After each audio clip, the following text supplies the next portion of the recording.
So hello guys, and welcome back to another LEGO video. In today's video I'm going to be discussing Star Wars, where I'm going to be doing a comparison by each year. I'm ultimately going to be answering the question, is LEGO Star Wars getting better or worse? Now if you like this video and you like the content I'm making, please consider subscribing and liking. I appreciate it a lot if you do. Without further ado, I'll begin the video. So what factors should I be using? And I'm going to just consider these factors. Let me know in the comments down below if there's anything else you think I should have taken into account. But the main ones I'm going off are the number of sets in each year. So how many different LEGO sets are LEGO making? Average price per piece and the overall trend. So this is to see if you're getting your money's worth for each set on average. We're also going to be going by the average rating. Now I'm using Brickset to get all these different bits of data because they have a great historical record of all the different sets. And then an overall comparison and my conclusion of whether I think it's getting worse or better. So again, big thanks to Brickset. You can go check that website out just by googling Brickset. Firstly, let's look at the sets per year. So this will be excluding foil packs, limited edition sets, so designer sets or convention based ones like the San Diego Comic-Con Nebulon B frigate. The free ones, so where 3 sets have been combined into one larger box, and then also not included polybags. So I just want to point out these numbers are quite rough. I did have to go through all this manually to get these numbers, so the odd set may be accounted for or unaccounted for, so don't take these numbers to be exactly true. However, they are decent estimates for the number of sets each year. So originally there used to be 19 sets in 2010 and 2011. Now that would have stayed the same, but in 2012 and 2013 they brought out these mini planet sets, which I've put an image there of. And then it stayed like that for a few years, slowly increasing, and then it jumped up a whole 10 sets in 2015. Now this is when the buildable figures came out, so that's why it's so high there. And then 2016, 17, 2018 and 2019 it roughly stayed the same. I know on the curve it does decrease and it doesn't really look flat, but the numbers are approximately the same when you compare it to 2010 for example. But in 2020 and 2021 the production of LEGO sets dropped massively from 40 to 30 to mid 20s at 23 there in 2021. Now I think this is partly because of the coronavirus that's been going on, and therefore it's likely affected LEGO's production. So next I've manually typed all this data into Excel. So again, I really appreciate if you'd like this video, if you enjoy it. Just shows me you would like to see more of this sort of content. And again, I've not included 4 packs limited edition sets just to be consistent.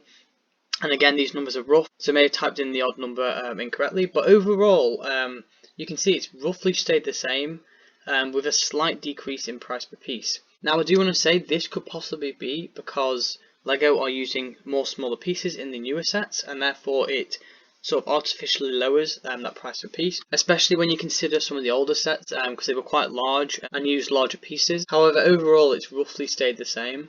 And then just some interesting things to point out. The cheapest set that I have found is these LEGO mosaics. Now this is what I'm saying about having a lot of small pieces within the set, which makes it look really cheap.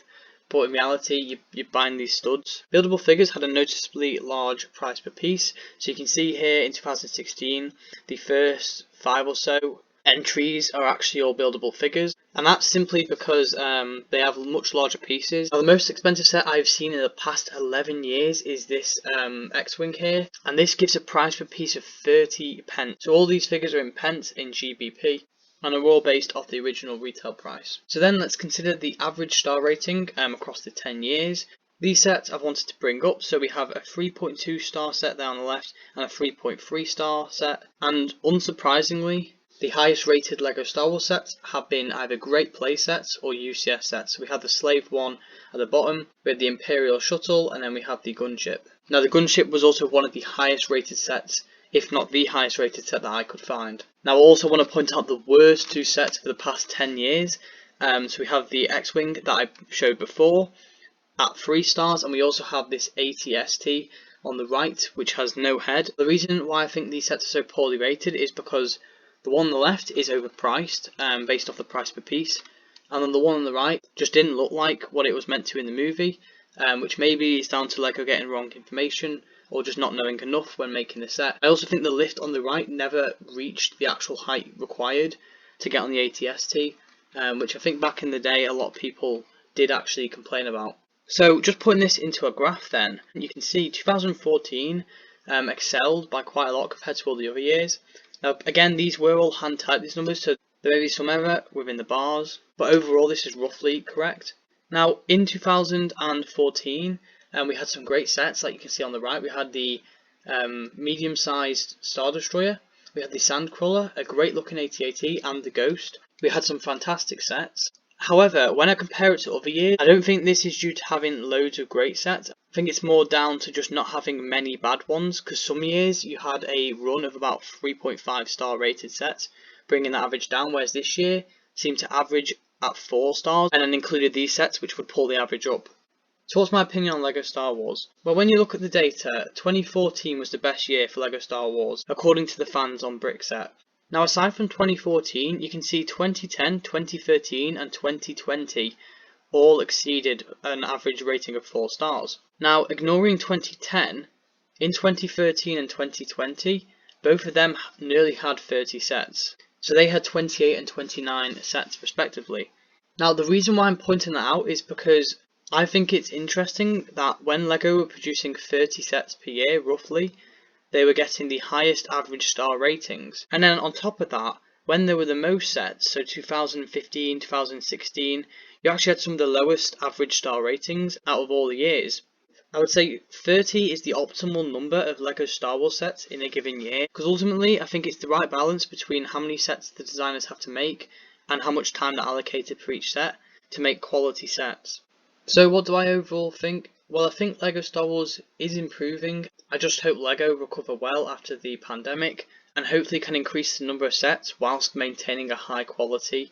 So it'll be interesting to see what happens in 2022 and 2023. So I hope you've enjoyed this discussion video. Please like and subscribe if you're new to the channel. Leave a comment too on what you think down below.